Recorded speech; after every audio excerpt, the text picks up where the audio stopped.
Hi guys, I'm Aussie and welcome to my tutorial on pre-season, what to do, how to set yourselves up and get ready for a hopefully successful season upcoming. Now, right off the top here, if you are new to my channel, please don't be afraid to take a look around. If you do like what you see, don't forget to subscribe, like this video, and as I said, take a look around. I do have Let's Plays and some other things going on as well as a bunch of tutorials. This isn't the only tutorial, and it's probably not the first one you've stumbled across, but do check everything out that I have there in terms of tutorials if you feel like you need a little bit of help, because FM is a fantastic game, but it is extremely, extremely overwhelming to begin with.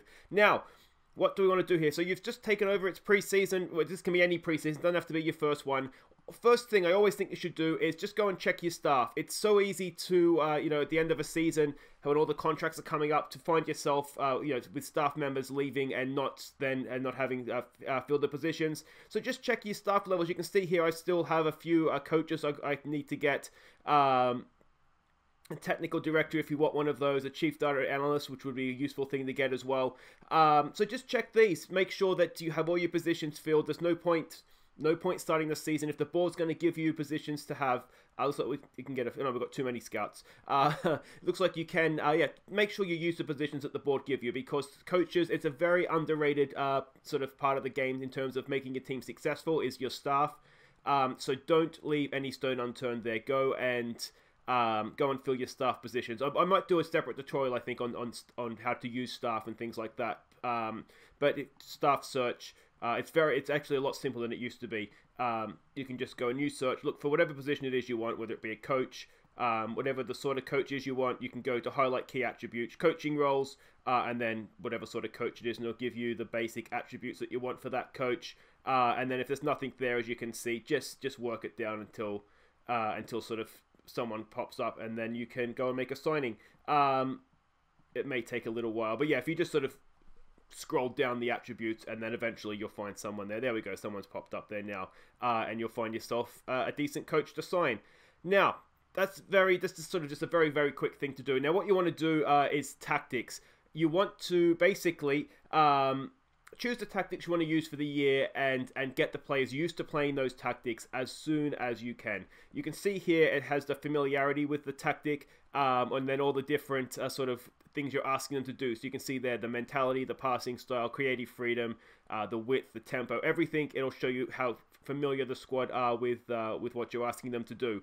So you want to get the players as familiar as you can be in those roles. Now, there used to be a way to see how the players are going in the role as well.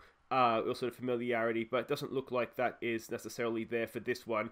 But one thing that you can look to do, and I will do a separate tutorial on tactics, so keep an eye out for that if you're not too sure on the actual tactics themselves. But one thing you can do is use training to basically guide you on what you need to do. So you can see here there's the 3 tactics that I have sort of set up ready to use, and again, those 3 tactics are at the top here. So if you can click through there and see the different ways that I'm looking to play.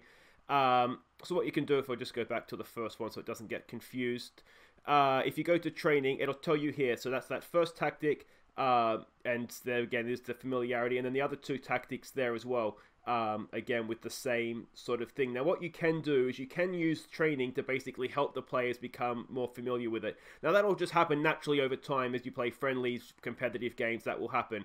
But see here, so for example, width is accomplished, which isn't bad, but it could be better. So what you can do, if you go into training, and you can tell the players here if you want it. So you want to play with, so maybe attacking down the wings, attacking overlap. It'll tell you there sort of what the session is going to do. But if the players aren't used to the width, chances are that could be helpful for them.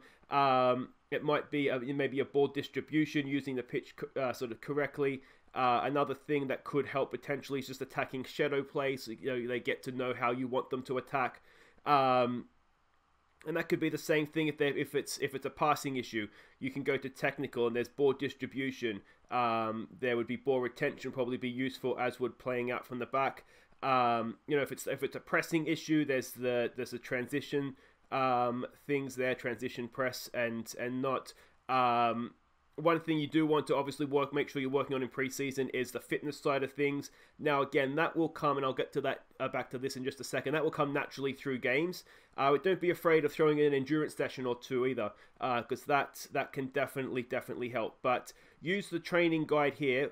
If we go back one, use this, and you have, as I said, the same thing in the tactics screen. Use that to guide you what you need to do in training to then also make sure that the players are getting used to the tactics that you want to play. Now, friendlies, because that's what preseason's all about, isn't it? It's all about the friendlies. And you can see here the friendlies that I'm playing here in this Sampdoria game. Basically, with friendlies, I always think, play it for cash. You really want to try and haul yourself out in preseason because it can be a really good moneymaker. Now, if we have a look here, how you would arrange a friendly, you can play home or away. I always think play away from home because you know what you're going to get then. You can see similar reputations, and it'll tell you roughly what the fee is that the club is going to pay you. Now, US teams always good for a bit of cash, so you can see there the income that we would get from that. Now, it's always worth it's always worth not just sort of looking at the sort of the biggest clubs available. Well, it could be domestic teams as well, but typically I find you will get more money from foreign teams. But go down, because you might find a Middle Eastern team or a Chinese team or someone like that that's you would think is a small team that might actually offer you a lot more money. So you got here 45 grand, 60 grand, 68 grand. You know, these very small reputation teams, and they're looking to pay us a lot more because they want the European clubs to come. So they're paying more than any of those smaller teams, and more than a lot of the teams here that are bigger teams. So always check the whole way down. Not necessarily nearby teams tend to be smaller teams anyway, but yeah, always check the whole way down. And just as I said, just take the friendlies that pay you the most. Make sure you really want to try and haul yourself out over pre-season. I mean, that's what the big teams do, isn't it? You see them going all over the place. So that's how you would arrange friendlies. And just as I said, you can let your assistant do it, but I always do it myself and just get the most money that you can. Now, back to what you want to do in the friendlies. The first thing to remember is that a friendly, it's just that. It doesn't matter. Don't get caught up on playing your best 11 and trying to win the games. It doesn't matter if you win the games. What I always want to do is you want to get this match sharpness up basically to 100, or as close to 100 to everybody, all the first team players. So I always say, pick your team based on, I mean, you want them to play in the basic shape, because again, you want everybody to become familiar with the roles you want them to play in. But you also want just want the match fitness. So make sure that you're working for that. Get players, if you want to retrain players, typically they'll have to play the position in a game to get used to it. So it's a good opportunity to do that. So for example, if we wanted Ronaldo Vieira we look at that and we think, you know what, there's a striker there. So you would go here to striking, whatever position it is you want him to play. I'm going to have to not save this, so that was Ronaldo Vieira playing as a striker. So there we go, you can see he's going to start training as a striker, but what you would want to do then is you'd want to play him up front as a striker. I forget what it was, a deep lying forward, I can't remember whatever the role was I had him playing in. Use him there in pre-season, get him used to playing the role. Pre-season is perfect for things like that, so that's what you want to do. Use it for fitness, use it for players getting used to their roles, and any new positions you might be wanting them to play in as well. How many friendlies do you play? I always think 6 to 8 is usually enough. If there's fringe players or young players that are in the first team that aren't necessarily match fit, typically what will happen is that your youth teams will be playing. Now, what I haven't looked at here is how to get to your youth team's fixtures. Here we go. Typically, your youth team will be playing some friendlies as well, so you can always play them in the youth teams, the squad players, and make sure they get their match fitness up that way as well. So there's other ways around it if it's, as I said, a squad player. Now, another thing to bear in mind too is that typically players that play in a summer tournament will come back relatively match sharp.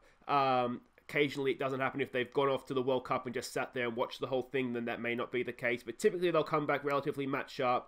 So you'll be able to see what their rough match sharpness is anyway while they're away.